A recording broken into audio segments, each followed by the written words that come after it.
संकटमोचन म्हणून ज्यांची प्रचिती संपूर्ण विश्वाला आहे असे रामभक्त हनुमान यांचा जन्मोत्सव देशभरात मोठ्या उत्साहात साजरी करण्यात येते। गोंदिया शहराच्या गौतम नगर भागात झोपलेल्या अवस्थेत हनुमानजीची स्वयंभू मूर्ती असून भाविकांनी हनुमान जयंतीचे औचित्य साधून दर्शनाकरिता गर्दी केली होती। तर विशेष बाब म्हणजेच गोंदिया जिल्ह्यात झोपलेल्या अवस्थेत ही हनुमानजीची एकमेव मूर्ती आहे। आज हनुमान जन्मोत्सवाच्या निमित्ताने या मंदिरात विविध कार्यक्रमाचे आयोजन मंदिर समितीच्या वतीने करण्यात आले असून मोठ्या संख्येने हनुमान भक्त या मंदिरात दर्शन करिता येत असतात। ही मूर्ती 300 वर्ष जुनी असून दगडावर आकारित स्वयंभू मूर्ती असल्याचे भाविकांनी सांगितले। हम लोग तो 30-35 साल से जुड़े हुए हैं।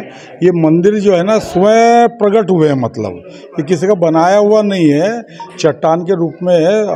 ये बजरंगबली का रूप लेके स्वयं निकले हुए हैं, मतलब तो हम जुड़े जब से तो हम इनको ऐसे ही देखते आ रहे हैं।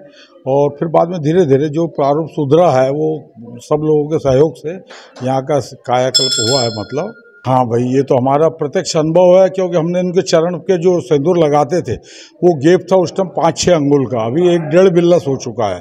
मतलब चट्टान का वैसे भी अपना सुना हुआ है कि भाई चट्टान बढ़ती है करके, तो इसलिए हम उसको भगवान की देन मान के अपना और आस्था मजबूत हो जाती लोगों की। मतलब तसेच गोंदिया शहरातील सिव्हिल लाईन येथील हनुमान मंदिरात मागील 5 दिवसांपासून विविध कार्यक्रमाचे आयोजन करण्यात आले।